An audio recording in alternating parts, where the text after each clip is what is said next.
النصر المبين دولة الإسلام قامت بدماء الصادقين. Hubo un proceso que se llamó, en Argentina, se denominó desmalvinización, que no es nuevo.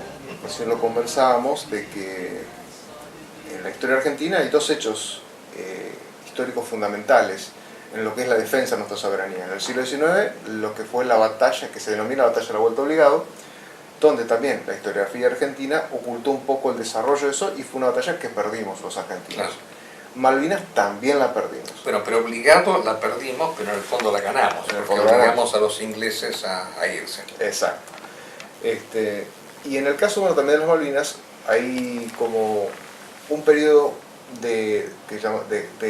diríamos, cultural de desmalvinización, fundamentalmente en el periodo de Alfonsín, donde se salió primero cuestionar la guerra, culpar a los militares, se empezó a hablar de esto de los chicos de la guerra, películas que sustentaban esa teoría, y luego el gobierno de Carlos Menem, que es quien firma la rendición, o sea, el cese de hostilidades, donde es el inicio de la desmantelización de todo nuestro sistema de defensa, la desaparición de las empresas de fabricación militar, todo un proceso.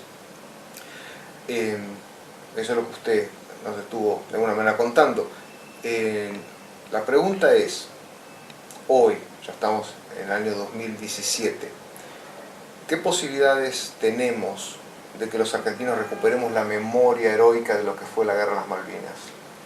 Bueno, evidentemente estamos en una situación bastante dramática, pero yo lo que quisiera es extenderme un poquito en lo que fue ese cambio cultural que hubo en la Argentina, en donde se pasó del espíritu guerrero al espíritu burgués, en donde el problema principal, mientras que para el espíritu heroico y militar, como decía antes, lo principal era vencer a los ingleses, y para el espíritu burgués, en cambio, era decir, bueno, pero ¿qué nos importan esas islas que están allí metidas en el océano Atlántico? El mismo razonamiento se hizo con el Beagle, unas islas desiertas. Claro, la cosa se la medía económicamente.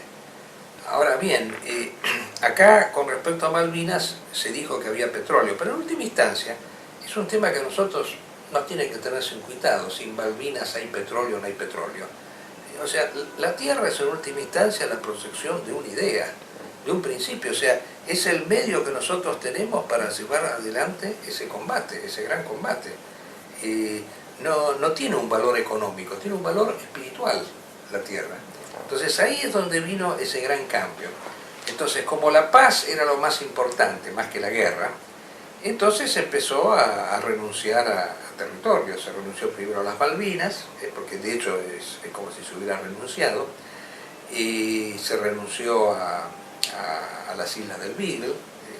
O sea, cundió acá el espíritu burgués, en donde la economía, la paz, por supuesto, porque para disfrutar de los bienes económicos hay que estar en paz, resultó ser el valor supremo.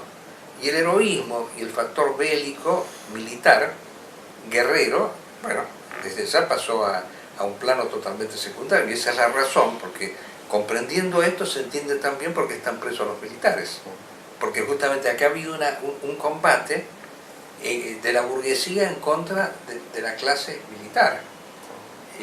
O sea, esto es como nuestra Revolución Francesa, por la cual la burguesía toma el poder y desplaza a la clase militar, que era la que cumplía un poco la función aristocrática dentro de la sociedad.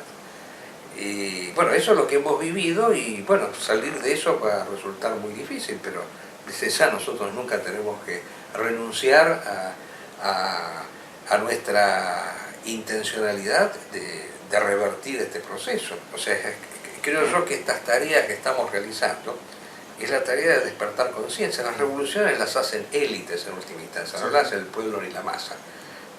Tiene que haber acá un grupo de personas con ideas muy claras y precisas, como no existieron en la época de la Guerra de las Malvinas, lamentablemente, porque, como decía al comienzo de la charla, Acá lamentablemente lo que tendría que haber sido la vanguardia era Güelfa, estaba subordinada, creía todavía en la Iglesia Católica. Bueno, ahora que se han aclarado las cosas, y nosotros bien sabemos hoy en día que el gran aliado que tenemos es el fundamentalismo islámico.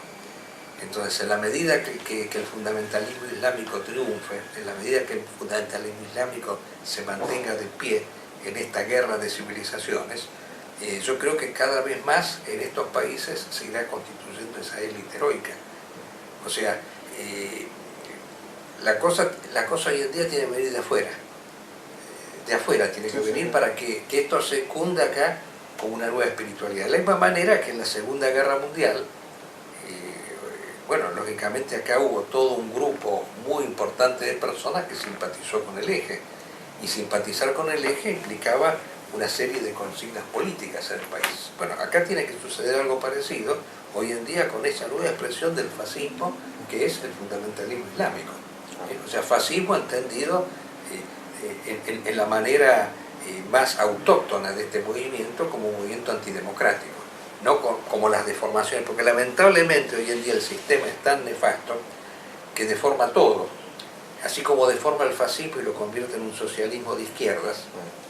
En el programa de radio hablábamos de Dugin y veíamos cómo esta persona, junto con otros, lo diluía en un fenómeno así de izquierdas, simplemente, moderno, nacionalista simplemente. El fascismo no era simplemente un movimiento nacionalista, sino que era un movimiento doctrinario que enraizaba en lo mejor de la tradición, en tanto sostenía principios antidemocráticos, sostenía la primacía del Estado sobre la nación. Entonces, en la medida que acá cunda un nuevo fascismo, impregnado esta vez con una temática religiosa y fundamentalista, yo creo que esto va a terminar repercutiendo en nuestros países. El fenómeno es universal, no es nacional simplemente.